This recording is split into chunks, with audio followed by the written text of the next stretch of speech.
नमस्कार, मेरा नाम है ओम प्रकाश यादव और आप देख रहे हैं वॉइस ऑफ रिपब्लिक। आज की अखबार अगर आप देखेंगे तो फिर एक तस्वीर आपको नजर आएगी कि चुनाव के बाद सभी प्रवासी मजदूर जो बिहार से पलायन कर गए हैं वे वापस अपने काम धंधे की तलाश में राज्य से बाहर जा रहे हैं। लेकिन अब इसकी बात कोई नहीं करेगा, इसलिए कि इसके वोट का इस्तेमाल हो गया। और एक सरगम फिल्म का गाना है मोहम्मद रफ़ी का, हम तो चले परदेश हम परदेसी हो गए, छूटा अपना देश हम परदेसी हो गए।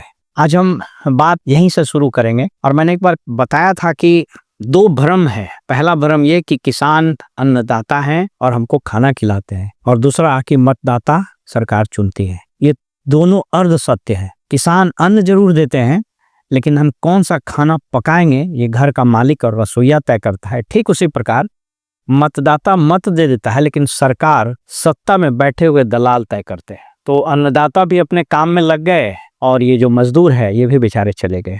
मैं विगत 2 दिनों से विभिन्न टीवी चैनलों पर जो प्रकाशित हुआ है ओपिनियन पोल, उसका कोई ओपिनियन नहीं देने जा रहा हूं, क्योंकि इतना ओपिनियन आपके पास मिल चुका होगा कि जैसे बोलते हैं कि ज्यादा खाने से उल्टी हो जाता है, वैसी ज्यादा ओपिनियन सुनने से भी आदमी को उल्टी हो जाता है। आज मैं एक दो बात ओपिनियन पोल के संबंध में, रादर एग्जिट पोल के संबंध में आपसे बात करूंगा। तो मैं ना तो एग्जिट पोल करने जा रहा हूं, मेरा उतना सामर्थ्य भी नहीं है, मेरे पास उतने संसाधन भी नहीं है। लेकिन मैं एक चीज आपको दिखाता हूं।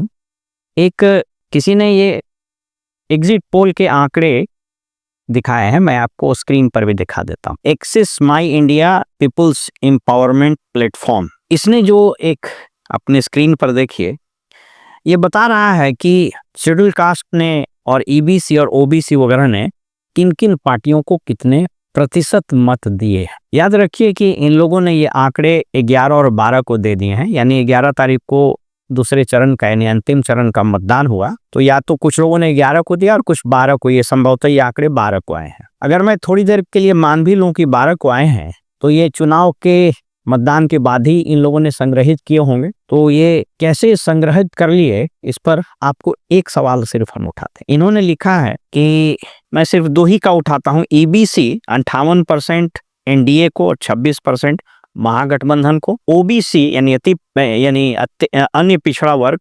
65% एनडीए को और 14% महागठबंधन को। मेरे हाथ में ये बिहार सरकार द्वारा कराई गई जाति आधारित गणना है। ये बताता है कि बिहार में कुल 30 जातियां अन्य पिछड़ा वर्ग यानी ओबीसी में, और अत्यंत पिछड़ा वर्ग में 112 है। यानी सिर्फ इसी को जोड़ दें और अगर मैं शेड्यूल कास्ट को जोड़ दूं, अनुसूचित जाति को, तो बिहार में अनुसूचित जाति जो इस सर्वे के हिसाब से बताए गए हैं उसकी संख्या भी कुछ कम नहीं है, और उसकी संख्या कुल 32 बताई गई है। तो 32 और 30 62 और 112, तो आप मान के चलिए 174 75, यानी लगभग 250। ये 250 जातियों से ये 15 से 20 घंटे में इन्होंने मतदान के बाद कैसे निकाल लिए, कैसे, कौन सा प्रश्न पूछा, कौन सा टेक्नोलॉजी अपनाया कि लगभग 250 जाति को ये फिगर आउट भी कर लिए कि किस जाति ने किसको कितना प्रतिशत वोट दिया।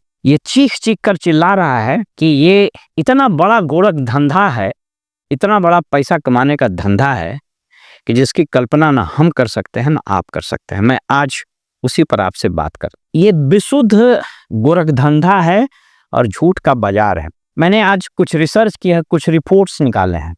हर साल जब चुनाव हो जाता है तो चुनाव के बाद ये रिपोर्ट प्रकाशित की जाती है कि किसने, माने वोट के स्टैटिस्टिक्स दिए जाते हैं, पैसा वगैरह कितना खर्चा हुआ। ये BARC broadcast audience research council, यद्यपि इसका रिपोर्ट अभी नहीं आया है, लेकिन पिछले सभी चुनावों को एनालाइज करके जो प्रोविजनल आंकड़े आए हैं वो मैं बता देता हूँ।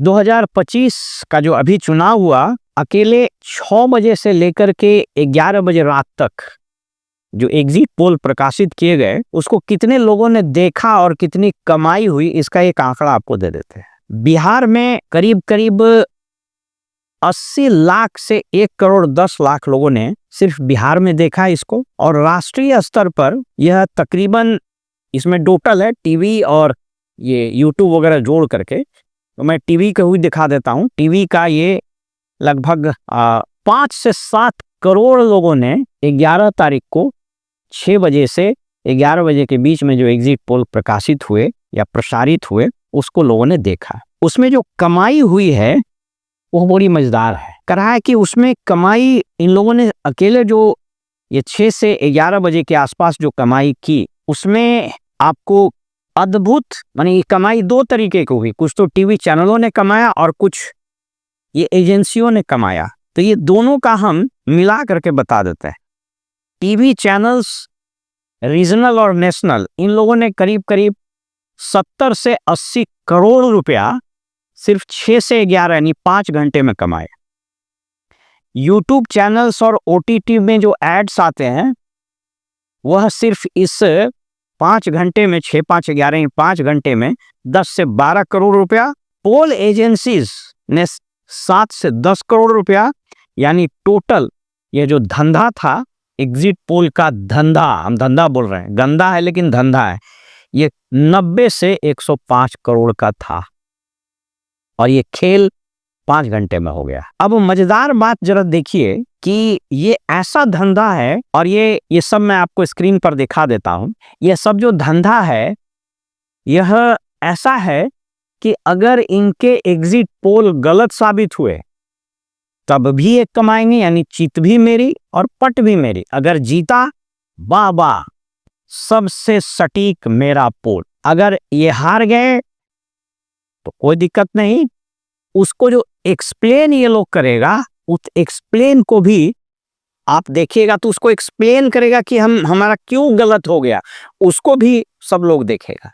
यानी एग्जिट पोल के प्रसारण में पैसा, सही हो गया तो उसके प्रचार में कमाइए और गलत हो गया तो उसके जस्टिफिकेशन में प्रचार की पैसा कमाइए। अब जरा देखिए कि ये जो एग्जिट पोल्स दिए हैं मेरे सामने, ये 11 एग्जिट पोल्स के आंकड़े हम आपको स्क्रीन पर दिखा रहे हैं। इसमें जरा वेरिएशंस देखिए कि जैसे एक ने बताया जेवीसी पोल्स ने कि 135 से 150, और इसके बाद कुछ लोग बता रहा है 167 से 187, यानी लोएस्ट फिगर आप पकड़ के चलिए 133 और हाईएस्ट 187, यानी 50 का अंतर। अब सोच लीजिए कितना बड़ा गेम है। महागठबंधन को जो सबसे कम दे रहा है वह दे रहा है 50 प्रजा पोल्स और सबसे अधिक जो दे रहा है वो 103 वो जेवीसी पोल्स।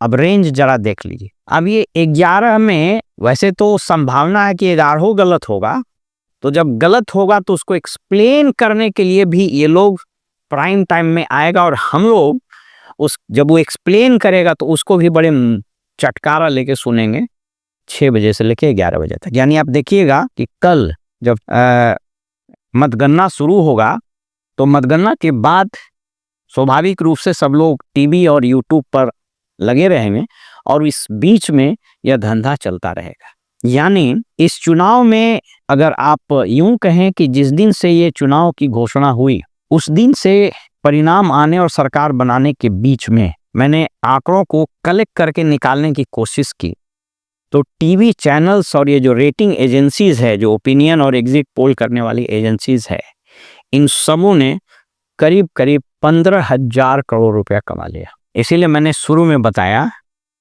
कि जिसने वोट दिया वो 11 तारीख के बाद महत्वहीन हो गया। एक बेचारे प्रदेश गए कमाने, अन्नदाता बेचारा लग जाएगा अपने गेहूं की कटनी में और मध्यम वर्ग का आदमी लग जाएगा रोज अपने जद्दोजहद की जिंदगी में। और ये जो पॉलिटिकल दलाल है उनकी दलाली शुरू हो जाएगी कल से ही।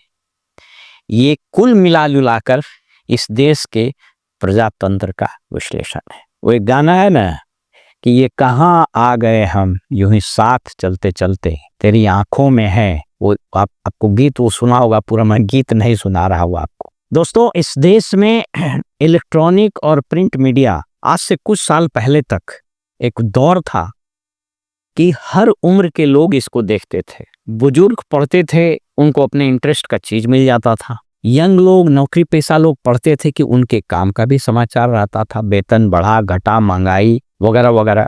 कुछ और इम्पोर्टेंट ट्रैफिक वगैरह की खबरें, देश दुनिया की खबरें। स्टूडेंट्स खासकर अंग्रेजी अखबार या इवन हिंदी अखबार को पढ़ता था, क्योंकि सिविल सर्विसेज या किसी भी कॉम्पिटिटिव एग्जाम्स में करेंट अफेयर्स के जो क्वेश्चंस आते थे उसको सॉल्व करने में ये अखबार बड़ी मदद करते थे। टीवी का दौर आया और फिर उसमें भी कुछ इतने शानदार प्रोग्राम्स, मुझको स्मरण है कि जब हम सिविल सर्विसेज की तैयारी कर रहे थे तो एक कार्यक्रम डॉक्टर पनोर राय का आता था, द न्यूज़ दिस वीक। हम लोग पर्पसली उसको देखते थे और उससे बहुत सारे कॉन्सेप्ट्स क्लियर होते थे। बीबीसी लंदन रेडियो के कार्यक्रम पर्पसली सुना जाता था और कठिन से कठिन जो इश्यूज होता था, जैसे मुझको याद है कि जब द ग्रेट डिप्रेशन 90 में जो आया था, मंदी, जिसमें बहुत सारे बैंक बंद हो गए, आपको मेरी लिंच बंद हो गया, आपको बहुत सारे बैंक्स बंद हो गए, हाउसिंग बबल्स कैसे आया, कैसे अमेरिका मंदी आई, कैसे ब्रिटेन में घर खरीदने का धंधा चौपट हो गया। तो इन सबों को जब हम लोग बीबीसी लंदन में सुनते थे तो कॉन्सेप्ट क्लियर हो जाता था कि क्यों ऐसा हो रहा है। लेकिन अब टीवी चैनल्स मतलब कॉमेडी शो। तो आइए हम और आप कल कॉमेडी शो के लिए फिर से एक बार तैयार हो जाए। ये कुल मिला जुलाकर एग्जिट पोल और ओपिनियन पोल्स के धंधे का विश्लेषण। फिलहाल हमें इजाजत दीजिए और आप देखते रहिए वॉइस ऑफ रिपब्लिक। नमस्कार।